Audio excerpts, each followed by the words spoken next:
하나님의 말씀은 요한복음 6장 35절에서 40절까지 말씀을 보겠습니다.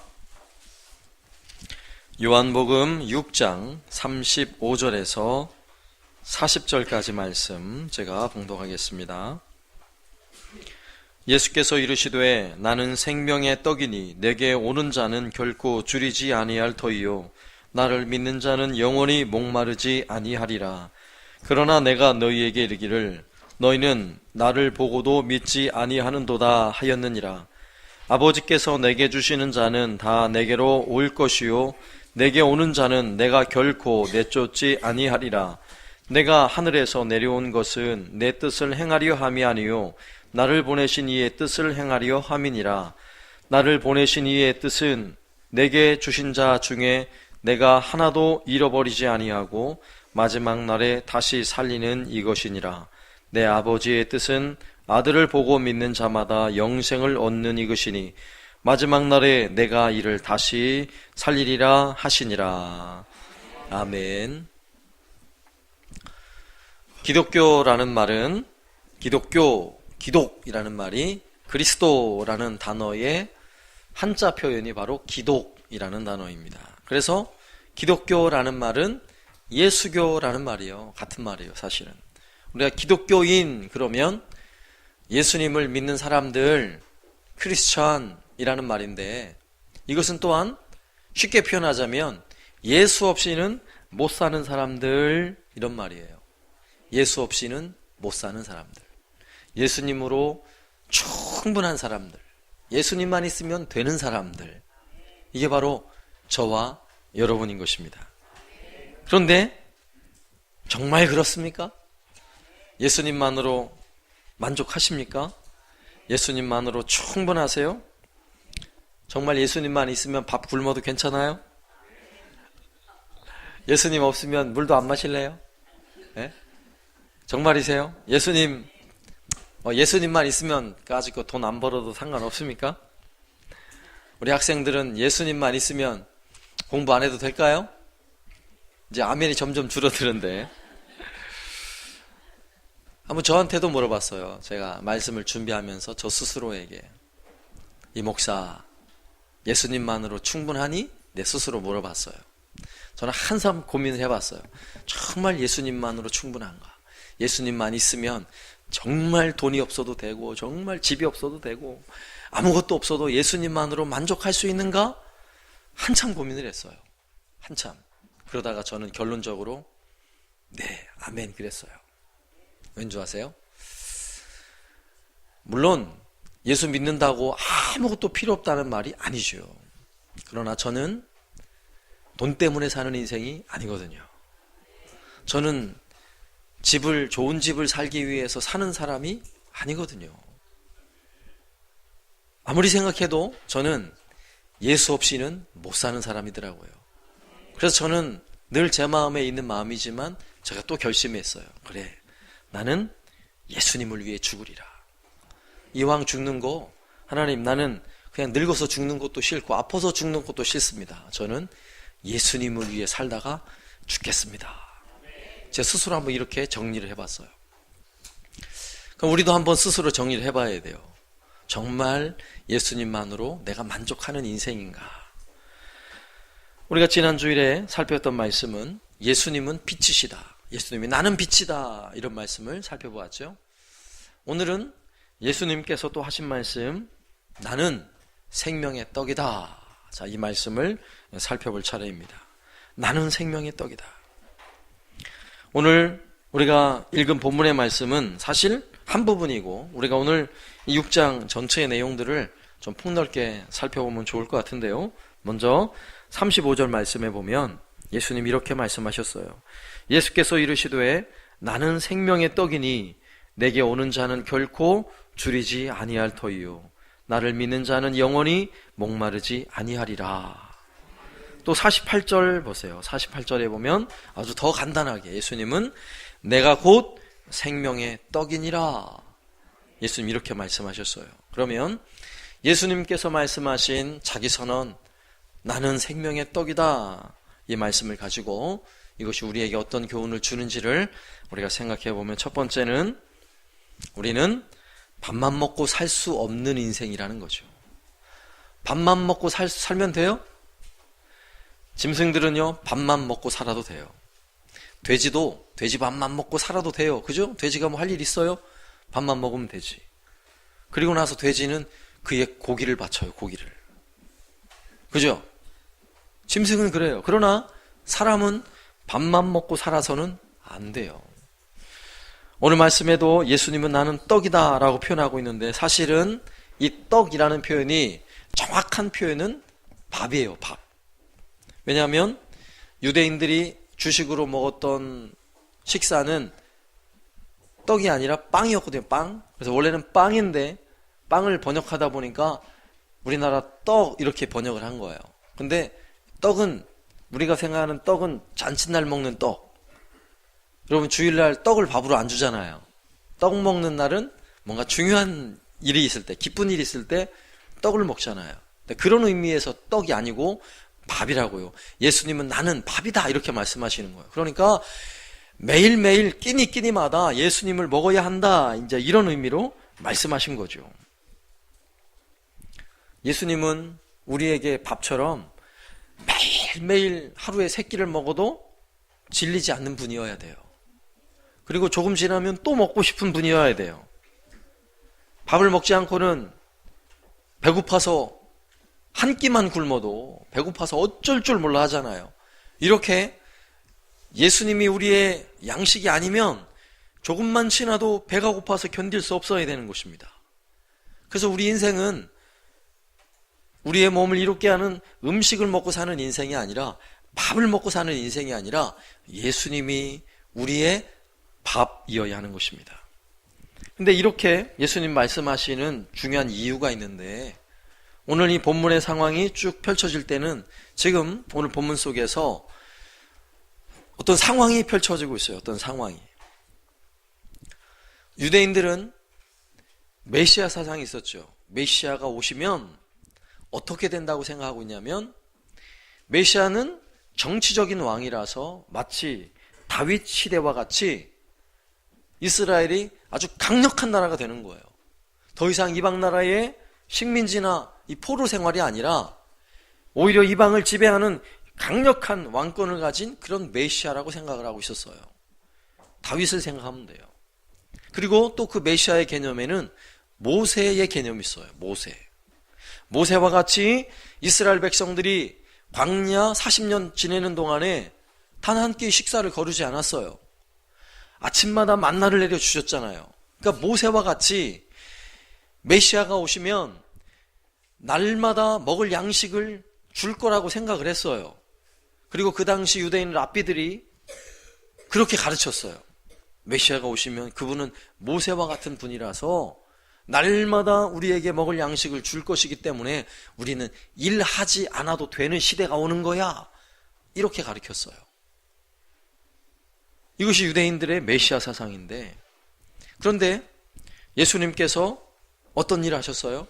오늘 본문 읽은 이 6장의 앞부분에 보면 오병이어의 사건이 나와요. 여러분, 오병이어 사건 아시죠? 예수님께서 많은 군중들에게 가르치시다가, 설교하시다가 저녁 때가 됐어요. 이 군중들이 끼니를 걸어서 지금 배가 고픈 상황이거든요. 그래서 예수님은 어린아이의 도시락, 물고기 2마리와 떡 5개, 떡이 아니라 빵 5개, 요걸 가지고 장정만 5,000명, 거기에 모인 아마 군중들이 최소한 2만 명 이상이 될 거라고 생각하는데, 2만 명이나 되는 사람들이 전부 다 그걸로 식사를 했어요. 모두가 배불리 먹었어요. 아주 맛있게 먹었어요. 그리고도 12광주리가 남았어요. 기적을 경험한 거죠. 그러니까 유대인들의 생각에는 누가 왔다고 생각하는 거예요? 메시아가 맞는가 보구나. 유대인 랍비가 가르쳐줬던 모세와 같은 우리에게 일용할 양식을 일하지 않아도 먹을 수 있는 그런 엄청난 메시아가 온 거 아니겠어요? 그래서 다음날 아침 일찍이 군중들은 예수님을 찾아 나섭니다. 예수님을 찾아 나와서 예수님을 만났어요. 그때 예수님께서 그 군중들을 향해 뭐라고 말씀하세요? 너희들이 나를 찾는 이유는 떡을 먹고 배부른 까닭이니라. 그들의 마음의 중심에 무엇이 있는지를 정확히 찾아내셨죠. 이 말은 무슨 말이냐면 예수님을 쫓아온 군중들은 밥을 먹고 살려고 하는 사람들, 밥만 열심히 먹고 살려고 하는 사람들이라는 거예요. 예수님이 좋아서 나온 사람이 아니라 예수님은 앞으로 우리에게 일하지 않아도 먹을 양식을 줄 수 있는 분이니까 야, 예수님만 따르면 이제 끝났어, 이 생각을 하고 왔다는 사실을 예수님이 이미 알고 계신 거예요. 사실 이 모습은 오늘 우리의 모습이기도 하죠. 예수님은 우리가 지난 주일날 살폈던 것처럼 빛이시라고 했죠. 빛, 어둠을 밝히는 빛이세요. 예수님은 구원자세요. 예수님 우리의 진리예요. 예수님 우리의 주인이세요. 이것이 맞는데 우리 마음 한편에 또 어떤 마음이 자리 잡고 있냐면 내가 예수를 믿었기 때문에 나는 이제 복을 받을 거야. 나는 예수님 믿었기 때문에 이제부터 배불러야 하고, 나는 예수님을 믿었기 때문에 이제부터 건강해야 하고. 자, 이런 생각이 우리의 마음을 사로잡기 시작하는 거예요. 그래서 내 삶이 불편해지고 내가 예수를 믿지만 열심히 예배 생활하지만 내 삶에 별로 그다지 큰 복이 없어 보이면 얼마든지 교회를 떠날 생각을 하고 있는 거예요. 이게 오늘 군중들이에요. 이게 또한 우리의 마음이기도 하죠. 그러한 군중들을 향해 예수님은 분명하게 말씀하시는 거예요.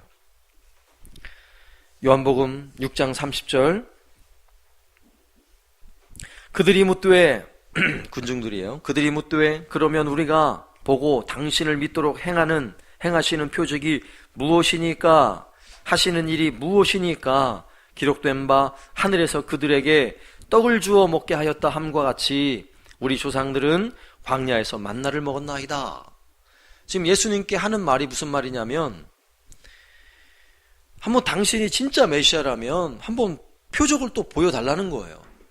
마치 모세가 광야에서 먹을 양식을 주었던 그 표적을 보면 우리가 당신이 메시아라는 사실을 모두가 다 인정할 건데, 어제 있었던 그 일을 한 번 더 보여달라는 거예요. 당신이 진짜 메시아인지 아닌지 우리가 보고 싶다는 거죠. 백성들의 마음속에는 어떤 마음이 있는 거예요? 예수님 그분이 좋은 게 아니라 먹고 사는 게 더 좋은 거예요. 아, 이분만 있으면 먹고 사는 게 문제가 없구나. 밥이 중요한 인생이 돼버렸다고요. 밥이.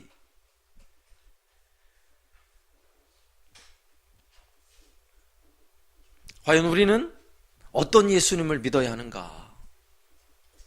우리는 예수님을 믿어서 밥을 잘 먹고 우리가 건강히 지낼 것 때문에 예수님을 믿는 인생이 아니라 우리는 예수님이 그분 자체가 필요한 인생이 되어야 하는 것입니다. 예수님 없이는 못 사는 인생이 바로 예수님을 믿는 사람들인 것입니다. 그리고 두 번째는요, 예수님이 하시는 이 말씀, 내가 생명의 떡이다, 이 말씀을 못 알아들으면, 이 말씀이 무슨 의미인지를 깨닫지 못하면 결국 예수님 곁을 떠나게 되어 있어요. 예수님을 던져버리는 인생이 되어버린다고요. 도무지 백성들은, 군중들은 예수님의 말씀을 알아듣질 못해요. 나는 생명의 떡이다, 예수님 말씀하시니까 군중들이 수군거리기 시작하는 것입니다. 아니, 예수가, 그의 아버지가 누군 줄 우리가 아는데, 그의 아버지 요셉은 목수였거든요. 그 아버지가 누군 줄 아는데 지금 무슨 말 하는 거야? 백성들이 수군거리기 시작하는 거죠. 예수님은 그 군중들을 향해 더 확실하게 말씀하세요. 48절에 내가 곧 생명의 떡이니라. 너희 조상들은 광야에서 만나를 먹었어도 죽었거니와 이는 하늘에서 내려오는 떡이니 사람으로 하여금 먹고 죽지 아니하게 하는 것이니라. 나는 하늘에서 내려온 살아있는 떡이니 사람이 이 떡을 먹으면 영생하리라. 내가 줄 떡은 곧 세상의 생명을 위한 내 살이니라 하시니라. 예수님은요, 조금도 물러섬이 없이 내가 떡이라는 사실이 무엇을 의미하는지 반복해서 아주 강한 어조로 말씀하고 계시는 거예요. 그러니까 군중들은 더 의아해하죠. 52절에 그러므로 유대인들이 서로 다투어 이르되 이 사람이 어찌 능히 자기 살을 우리에게 주어 먹게 하겠느냐. 예수님의 하시는 말씀을 들어보니까 살을 먹으라 그러니까 아니 우리 보고 아니 지 살을 우리가 어떻게 먹어? 좀 이상한 거 아니야? 이러면서 의아하게 생각하고 있는 거예요. 예수님이 지금 하시는 말씀이 무엇을 의미하는지를 도무지 이해를 못하는 것입니다. 그러자 예수님은 더 아주 확실하게 54절에서 이렇게 말씀하세요. 내 살을 먹고 내 피를 마시는 자는 영생을 가졌고 마지막 날에 내가 그를 다시 살리리니 내 살은 참된 양식이요 내 피는 참된 음료로다. 할렐루야. 여기에서요 우리는 뭐 아멘 쉽게 하지만 소름이 끼쳐야 돼요. 소름이. 아니 주님의 살을 뜯어 먹으라고? 아니면 그분의 피를 음료수로 마시라고? 아니 도대체 이게 뭐야? 도대체 이게 뭐야? 그 말을 너무나 확신 있게 강조해서 말씀하시니까 예수님을 찾아 쫓아왔던 군중들이 하나 둘 빠져나가기 시작하는 거예요. 예수님 곁을 떠나기 시작해요. 떠나면서 무엇이라고 말할까요? 미쳤어. 저 사람 미쳤어. 이러면서 떠나는 거예요.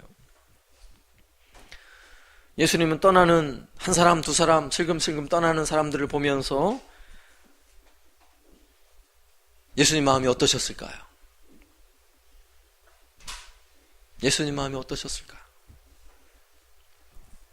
오늘 66절 말씀에 그때부터 예수님이 이렇게 내가 생명의 떡이다, 내 살을 먹어라, 내 피를 마셔라 이렇게 말씀하신 그때부터 그의 제자 중에 많은 사람이 떠나가고 다시 그와 함께 다니지 아니하더라.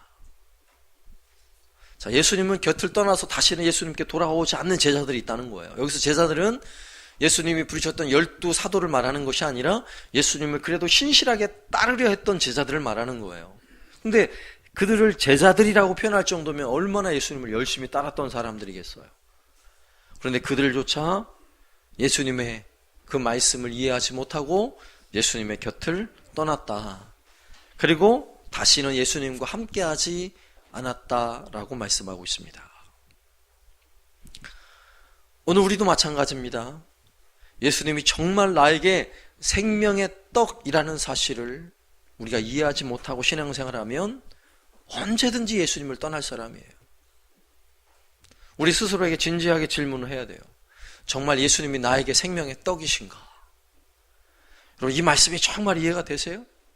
예수님의 살을 먹고 예수님의 피를 마셔야만이 내가 죽지 않고 산다. 거기에 내 생명이 있다. 여러분 이 사실을 분명히 이해하고 깨닫고 계십니까? 이 말씀을 이해하지 못하면 이 중에 그 누군가도 예수님을 떠난다니까요.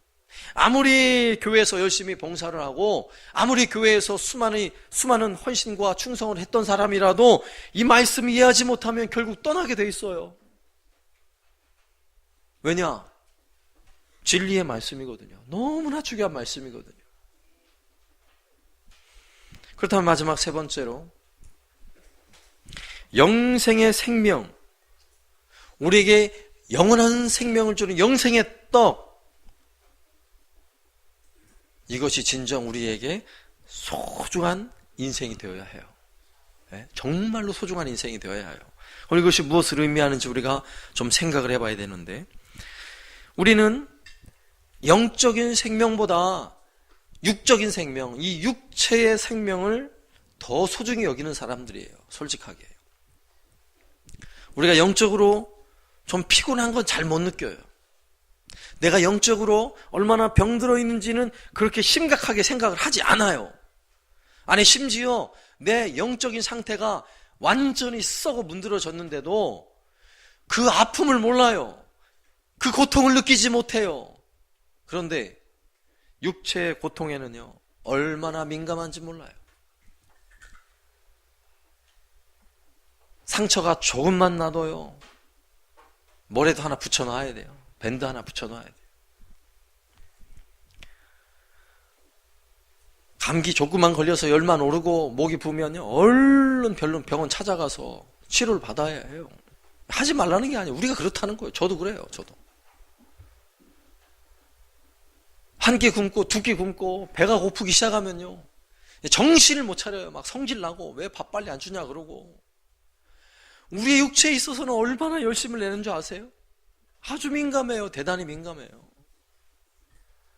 한 사람이 1년 동안 먹는 음식의 양이 얼마인 줄 아세요? 1톤이에요. 1톤. 여러분 1톤 트럭에다가 한가득 실어놔야 그게 여러분의 1년치 음식이라고 생각하시면 돼요. 우리가 먹는 음식과 물의 양이 그 정도 돼요. 어마어마하지요. 근데 그 많은 음식을 먹으면서도 좋은 거 먹어야 돼요. 건강한 거 먹어야 돼요. 우리가 얼마나 신경을 많이 써요. 또 그것만 먹고도 부족해가지고 또 비타민 C도 먹어야 돼요. 오메가3도 먹어야 돼요. 별의별 거 좋은 거 다 먹어야 되잖아. 왜요? 육체에는 관심이 많거든요. 우리 육체의 생명에는 관심이 많거든요. 더군다나 내 육체의 생명의 위기가 찾아오면 모두가 긴장을 해요. 그럼 병원에 갔는데 위에 혹이 하나 생겼는데 이거 조직검사 해봐야 됩니다. 이거 좀 수상한데요. 이 말을 듣고 그 결과 나올 때까지로 마음이 어떠겠어요? 천국과 지옥을 왔다 갔다 하잖아요. 계속. 우리의 육체에 관하여는 얼마나 관심이 많은지 몰라요. 정말 중환자가 돼서 생사를 오가는, 육체의 생명이 오가는 이런 위기를 경험하면요, 이제 내 삶의 모든 삶이 정상적으로 되는 게 하나도 없어요. 나만 아니라 온 가족이, 온 식구들이 다 삶이 망가져버려요. 왜요? 육체의 생명에 있어서는 이렇게 우리 마음을 쏟기 때문에. 육체의 생명에 있어서는 얼마나 그것이 소중하고 중요한지를 말하지 않아도 다 알아요. 다 알아. 굳이 이렇게 질병이 들지 않더라도 내 육신의 즐거움, 내 육체의 생명의 즐거움을 위해서는 얼마나 열심을 내요? 내 육체가 즐거울 수 있다면 오늘날 우리가 살고 있는 이 사회는, 물론 교회 밖에서는요, 내 육체의 즐거움, 음행을 마음껏 즐기려 해요. 음행을. 동성연애.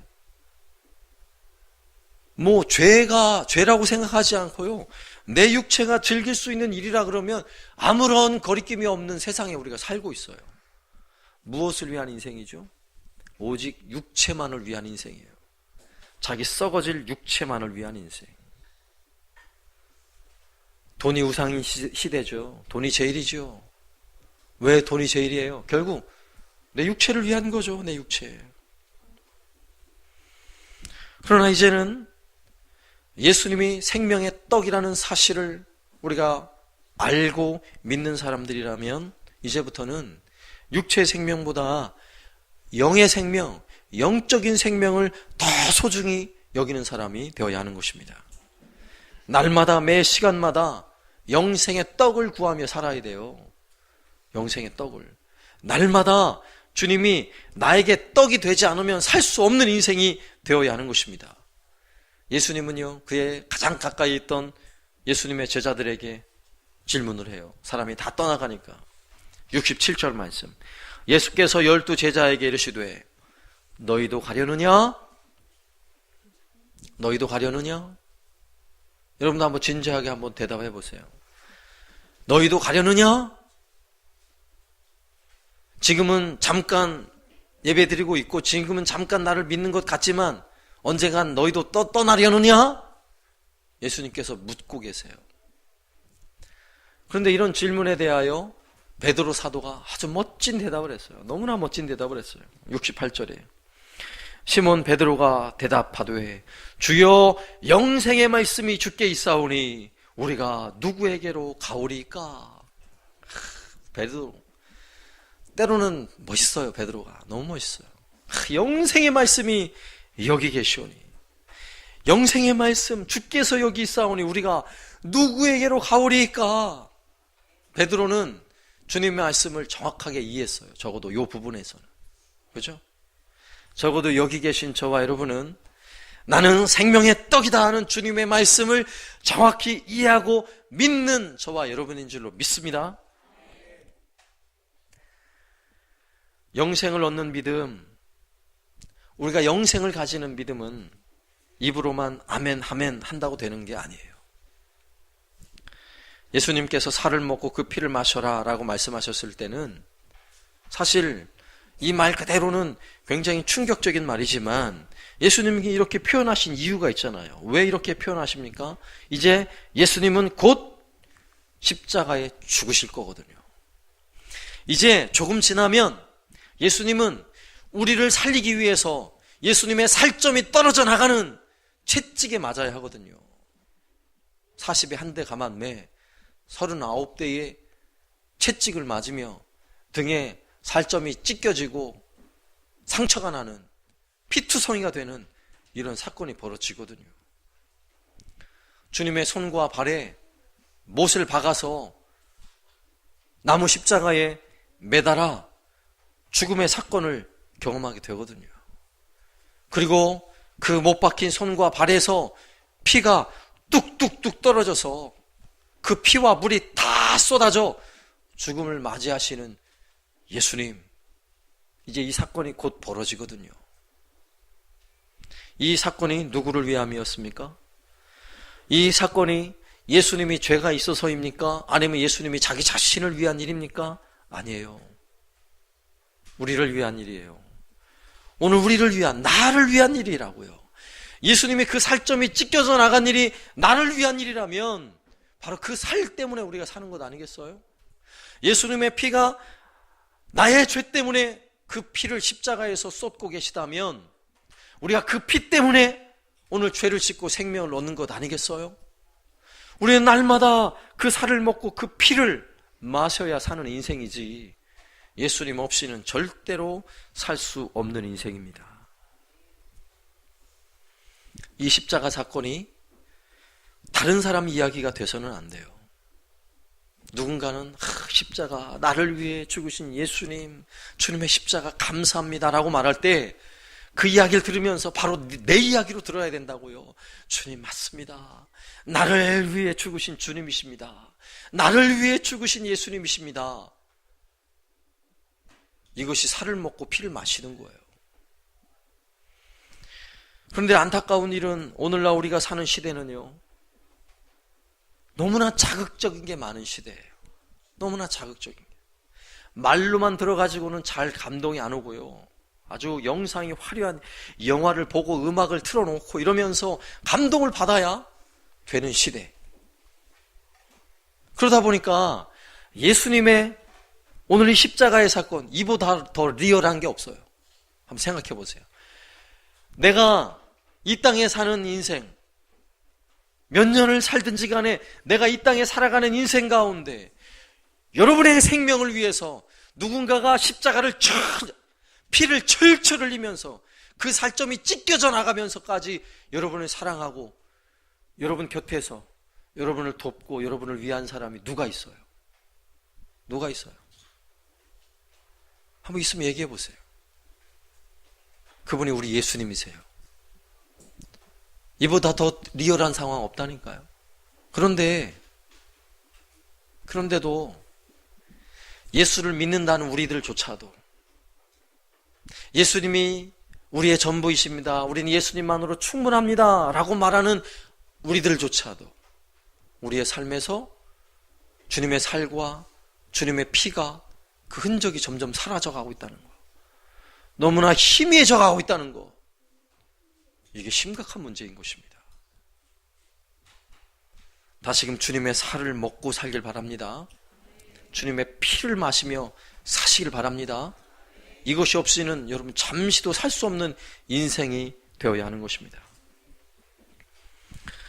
말씀을 맺으며 우리는 평생 단 한 번도 예수님께서 나를 위해 찢기신 그분의 살과 나를 위해 흘리신 그분의 피, 그분의 보혈 때문에 단 한 번도 눈물을 흘려본 적이 없다면 심각한 거예요.